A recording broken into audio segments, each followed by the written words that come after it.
아멘.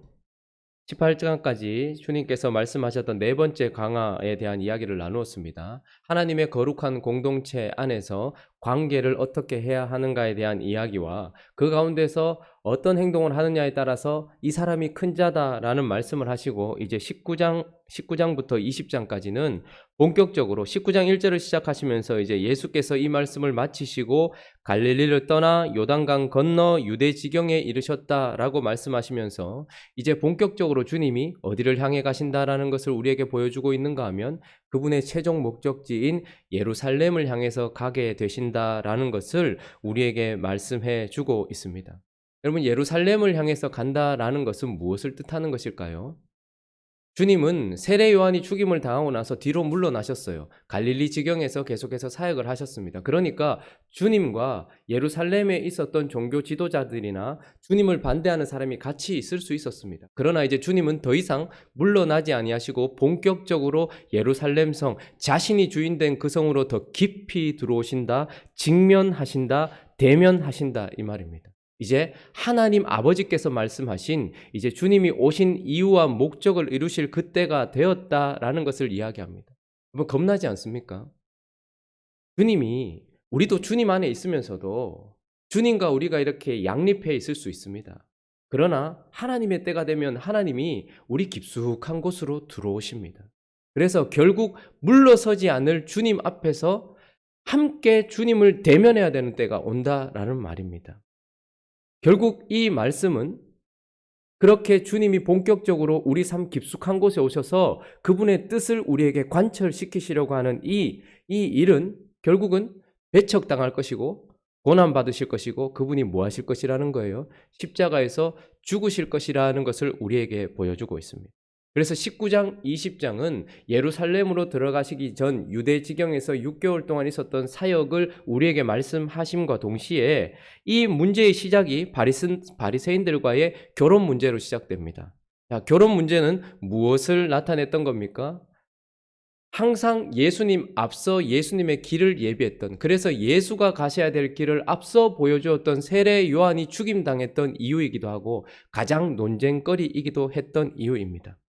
그래서 결국은 그 당시 아주 민감한 문제, 그러나 이미 사람들 안에는 결론이 나 있어서 이래도 된다라고 생각했던 그 문제, 그리고 세례 요한이 이 문제 때문에 사실은 죽임을 당했다라는 것을 우리가 생각해 볼 때에 이제 주님이 예루살렘을 향해 걸어가시면서 결혼 문제와 직면했다. 이것은 결국 이 결혼 문제로 죽임당한 세례 요한처럼 그분도 이런 이유 때문에, 그러니까 결혼이라는 것이 아니라 그것이 담고 있는 내면적 이유 때문에 결국 그분도 세례 요한처럼 죽임을 당할 것이다 라는 것을 복선으로 우리에게 보여주고 있는 것입니다.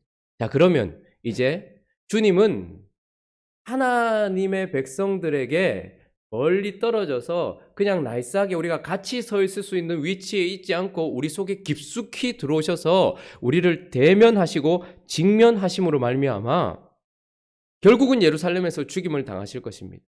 그러니 이 19장, 20장은 이제 그렇게 예루살렘에서 예수를 죽일 자, 예수를 십자가에 못 박는 자가 어떤 자인지, 그리고 무엇 때문에 예수 그리스도를 그런 자들은 못 박는지에 대한 이유와 원인들을 우리에게 보여주는 장이라고 할 수 있습니다.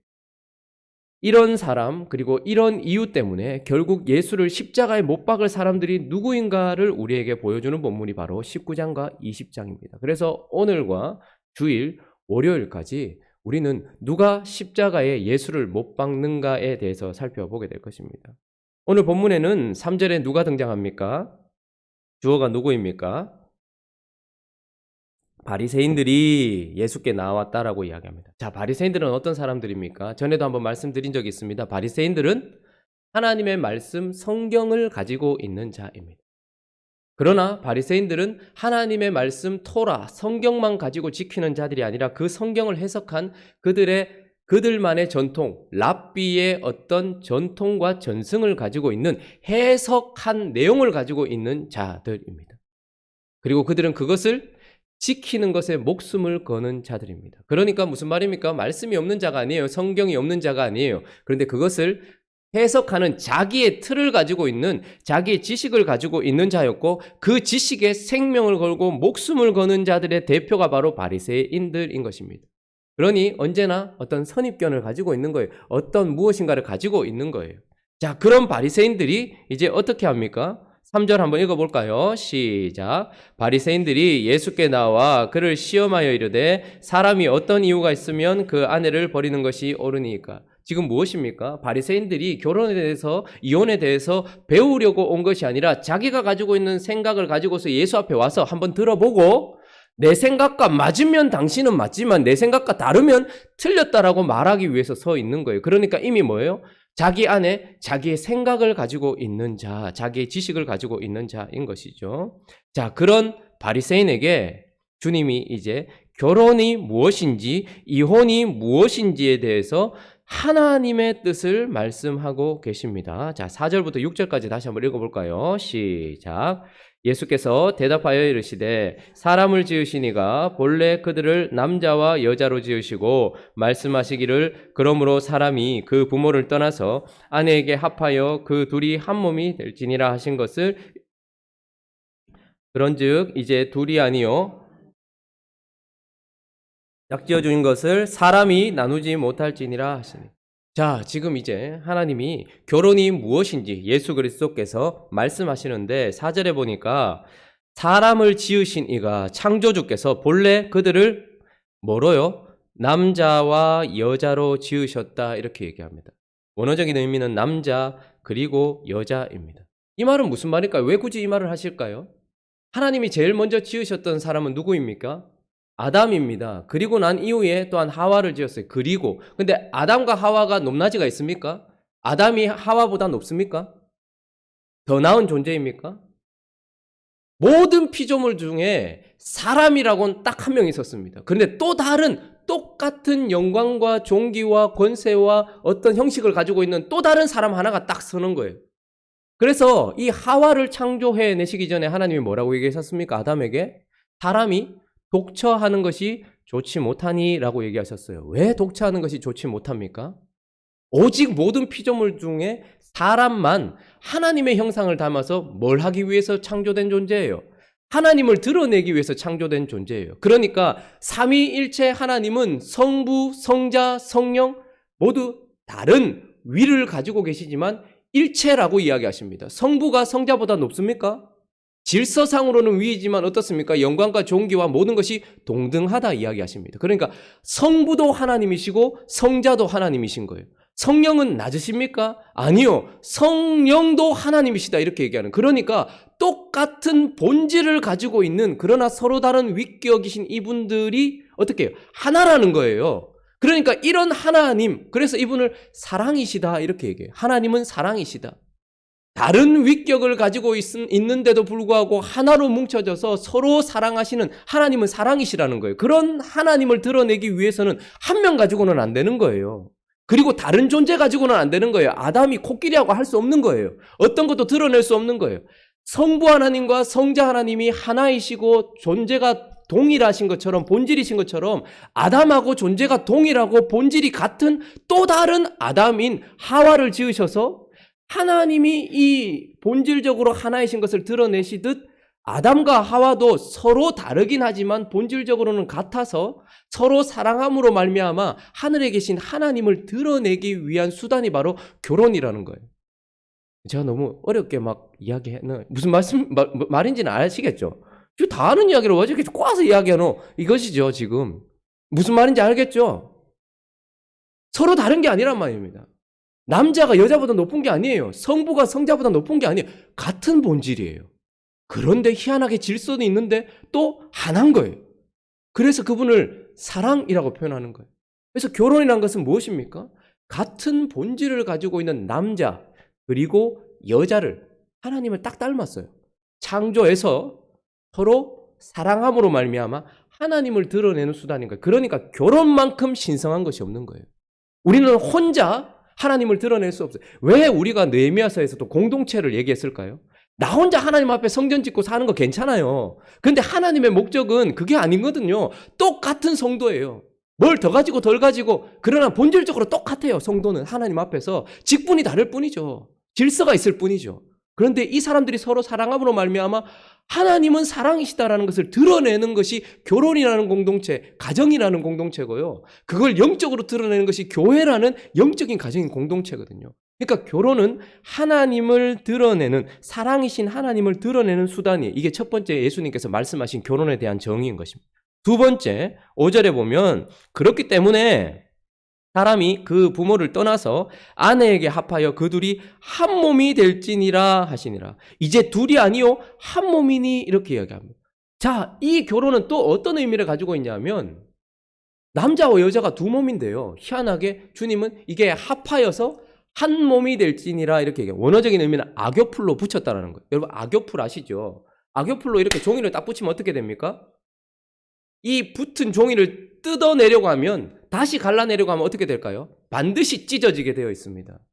근데 결혼이라는 것이 무엇이냐면 남자와 여자가 한 몸이 됐다라는 거예요. 그래서 이 결혼은 우리의 머리 되시고 우리의 신랑 되신 예수 그리스도와 그의 신부된 우리가 하나 되어서 신랑이신 예수 그리스도와 신부인 교회가 어떻게 사랑해야 되는지를, 예수가 우리에게 어떤 분이신지, 우리는 예수에게 어떤 분이신지를 또 알게 하고 경험하게 하는 육적인 수단이기도 하다라는 것이에요.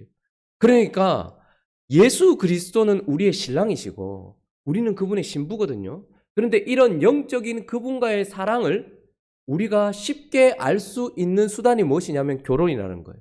그래서 신랑은 예수께서 교회를 사랑하셔서 목숨을 바치신 것 같이 신부를 사랑하고, 신부는 교회가 예수 그리스도를 공경하고 높이듯 그렇게 높이면서 주님에 대한 사랑과 주님에 대한 관계를 알아가는 수단인 것이.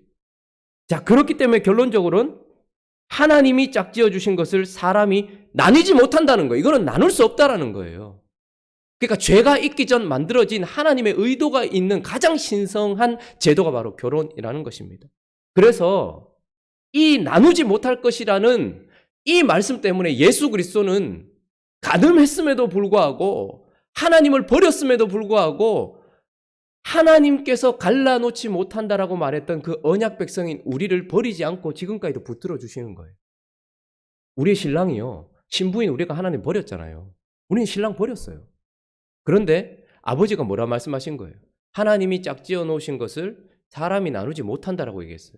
그래서 예수는 어떻게 하십니까? 그래, 창세전 이미 신부된 우리를 선택하셨고 신랑이신 예수 그리스도는 우리와 결혼 언약을 맺으셨어요. 그렇기 때문에 이 언약은 하나님이 갈라놓지 않은 한 갈라놓을 수 없는 거예요. 그래서 예수께서 어떻게 하신 겁니까?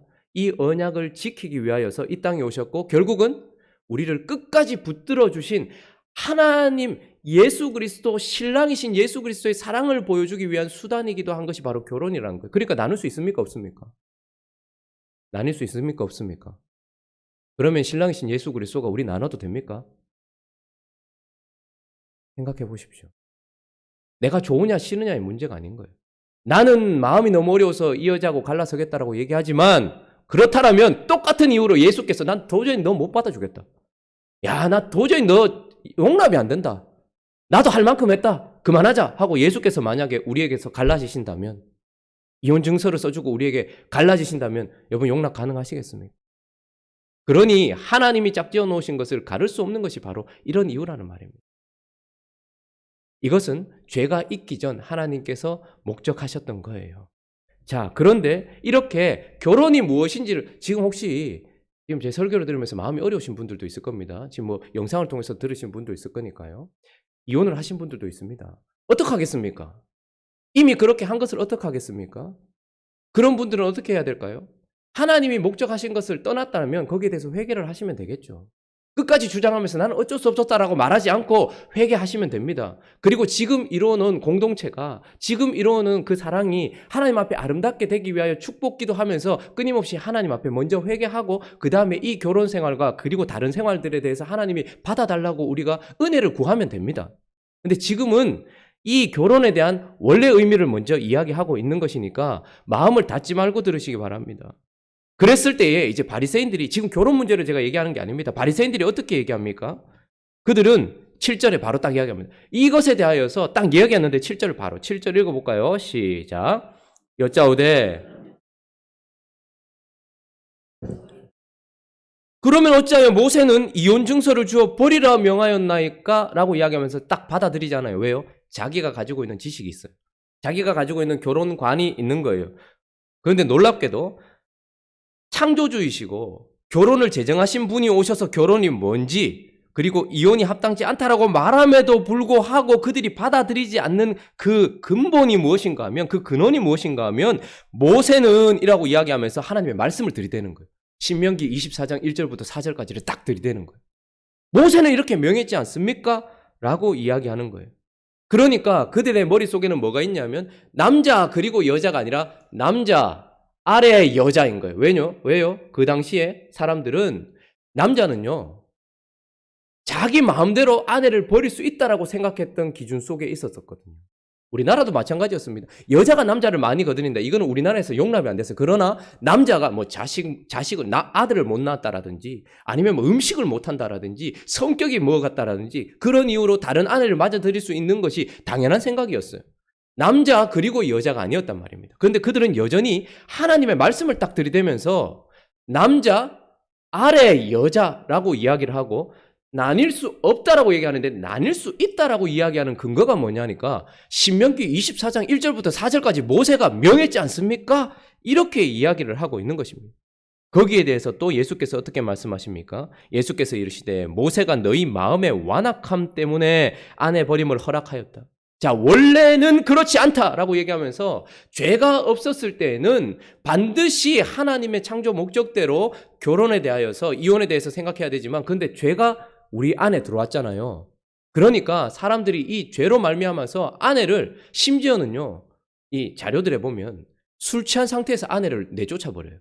근데 그것도 이혼으로 성립이 되는 거예요. 술 취한 홧김에 아내가 마음에 안 든다고 냄새가 난다, 음식을 못한다, 성격이 못 같다 라고 하면서 아내를 내어버리는 것까지도 인정을 해줬던 시대란 말입니다. 그러니까 주님이 또 뭐라고 얘기하십니까? 원래는 그렇지 않았다. 그런데 이 말은 너희가 또다시 오해했다. 지금 너희는 모세는 이혼 증서를 주어서 버리라고 명령했다라고 지금 이야기하고 있지만 내가 모세를 통해서 그렇게 이혼 증서를 써주고서 이혼을 하라고 말했던 이유는 그런 악한 그러니까 한번 생각해보지도 않고 술김에도 할 수 있는 그런 이혼을 막고자 이혼 증서를 쓰라고 한 것이다. 그러니까 이혼 증서를 쓰면서 뭐 하라는 거예요? 다시 생각해보라는 거예요. 그리고 쉽게 아내를 버리지 말라라는 거예요. 그러니까 이것은 아내를 보호하는 법이요. 이혼을 쉽게 하는 것을 금지하는 법이었지 허용하는 법이 아니었다라는 거예요. 그러니까 그들은 처음부터 하나님의 말씀을 붙들고서 하나님은 그래서 창세기 27장으로 돌아가 버려요. 신명기가 있기 전, 율법이 있기 전부터 돌아가 버리시면서 본래는 그렇지 않다라고 이야기하면서 너희는 결혼에 대한 처음부터 잘못된 개념을 가지고 있었을 뿐만 아니라 죄가 들어와서 내가 허용했던 부분들이 있다. 그것은 이혼을 하라고 적극 장려하기 위한 것이 아니었다. 허용법이 아니었다. 그것은 오히려 아내들을 보호하는 법이었고 결혼을 이런 식으로 깨트리는 것을 금지하기 위한 법이었다. 그러니 너희는 원래 목적도 깨트렸고 그 다음 나의 그 어떤 마음도 잃어버린 채 지금 말씀을 붙들고서 너희를 주장하고 있다라고 이야기를 하는 것이죠. 자기 지식에 매여 있는 것입니다.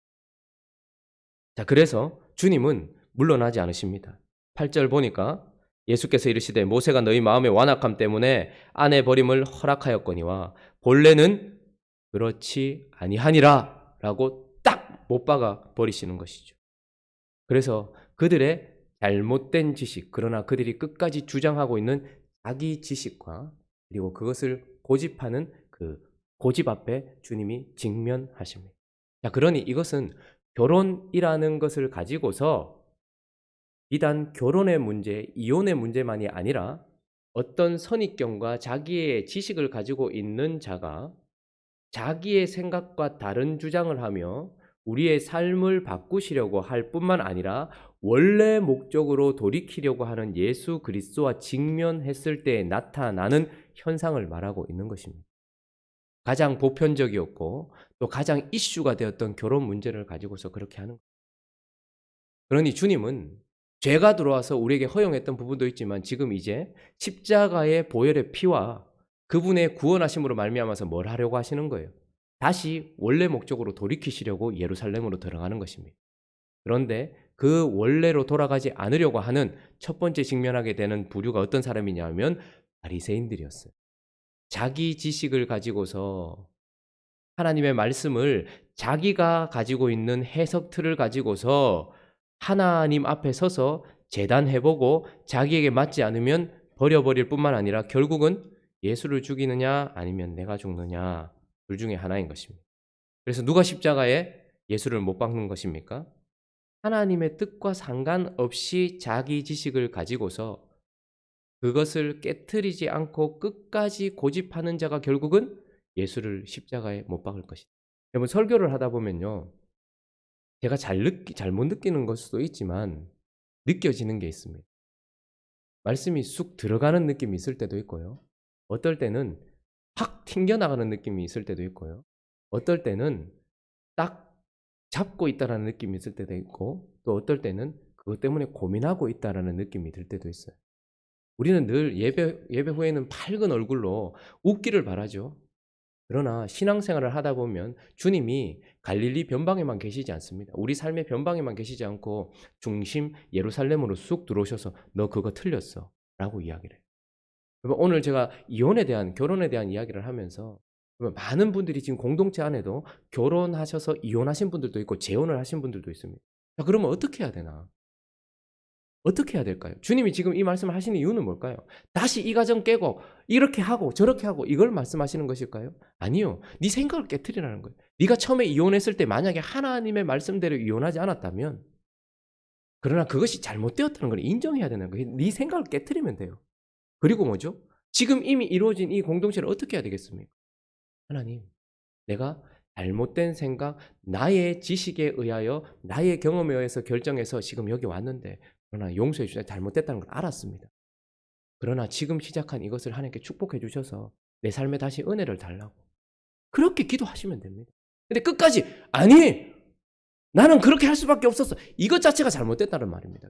이혼이 문제가 아니라 그것에 대해서 말씀하시는 주님에 대해서 자기 시각과 자기 생각을 깨뜨리지 않는 이것이 문제라는 거예요. 그것뿐만 아닙니다. 술에 대한 문제, 담배에 대한 문제, 음란에 대한 문제, 드라마를 보는 문제, 음식을 먹는 문제, 이 모든 것들에 대하여 하나님은 이제 쑥 직면하여 우리 속으로 들어오실 거예요. 거기에 대해서 나는 괜찮다고 생각했고 나는 이래도 된다라고 생각했는데 주님의 은혜로 그분이 우리의 삶 예루살렘까지 들어오셔서 말씀하시는 거예요. 야, 자녀한테는 그렇게 하는 거 아니야. 야, 아내한테는 그렇게 하는 거 아니야. 원래는 이런 거야. 라고 말씀하실 때에 딱 내가 맞다라고 생각했던 그것 앞에 이것을 건드리는 주님이 너무 미워져서 이것을 지키겠다고 주님을 버리는 것, 주님을 십자가에 못 박는 것, 이게 문제라는 말이에요. 그래서 결론은 무엇입니까? 1절에 보면 이 일이 있기 전 주님의 마음이 어떠한지, 어땠으면 좋겠는지를 보여주는데 1절, 2절 다시 한번 읽어볼까요? 시작. 건너편 유대지경에 이르시니 큰 무리가 따르거늘 예수께서 거기서 그들의 병을 고치시더라. 야, 큰 무리가 따랐어요. 야, 예수께서 거기서 어떻게 해요? 그들의 병을 고치셨다. 이렇게. 주님은 우리를 고치기 원하세요. 근데 누구에게? 주님을 따르는 자에게. 절대 우리는 끌려가지 않거든요. 내 생각이 딱 고집하고 있는 사람들은 절대 따르지 않아요. 예수에게 끌려가는 게 아니라 예수를 따르는 자는 그 병이 고쳐지더라라고 이야기를 하고 계시는 거예요. 그런데 예수를 따르지 않는 자, 결국은 바리새인과 같이 하나님의 뜻과 상관없이 자기 지식을 가지고서 그것을 끝까지 고집하겠다고 그것을 가지고 있는 자는 결국 뭐죠? 따르지 않는 데서 그치는 것이 아니라 결국은 맞닥뜨리는 순간이 옵니다. 그래서 예수가 십자가에서 죽거나 내 자아가 십자가에서 죽거나 둘 중에 누가 예수를 십자가에 못 박습니까? 오늘 이 아침에 우리 자신을 한번 돌아봤으면 좋겠어요. 선입견이 없는 사람이 없어요. 선지식이 없는 사람이 없어요. 경험을 하다 보면 살다 보면 우리 안에는 수많은 지식들이 생기게 되어 있습니다. 그러나 주님은 우리에게 뭘 하시는 겁니까? 그 지식보다 더 앞선 하나님의 말씀을 우리에게 적용시키기를 원하십니다. 그래서 행동이 변화되기 전 먼저 우리는 우리의 생각이 변화되어야 된다는 것을 기억하시면서 혹 내가 100% 옳다 생각했던 것이라도 내 인생 예루살렘 깊숙이 오신 예수 그리스도께서 무엇인가를 말씀하실 때면 자기의 생각을 깨트리고 그 고집을 꺾고서 주님을 따라가는 행복한 우리 교회 되시기를 예수 그리스도의 이름으로 축원합니다. 같이 한번 기도하겠습니다. 여러분, 우리는 오늘과 주일과 월요일까지 우리 자신을 또 살피면서 무엇이 예수를 못 박는가, 누가 예수를 못 박는가 살펴보게 될 것입니다. 성령께서 우리 자신을 비춰주면 좋겠습니다. 나는 아니지요 라고 말하지 말고 하나님께서 너는 아니다 라고 말씀하실 때까지 성령 안에서 우리 자신을 추적해 가면서 그렇게 하나님의 말씀 앞에서 예수 십자가에 흘린 피로써 나는 씻기어 있는가, 그 십자가 그곳에 내가 박혀 있는가, 예수와 함께 죽은 나인가 계속해서 점검해 나갈 수 있도록 성령께서 은혜를 달라고 그렇게 기도했으면 좋겠고, 또 각자의 기도 제목들을 가지고 기도하며 나가겠습니다. 기도하겠습니다.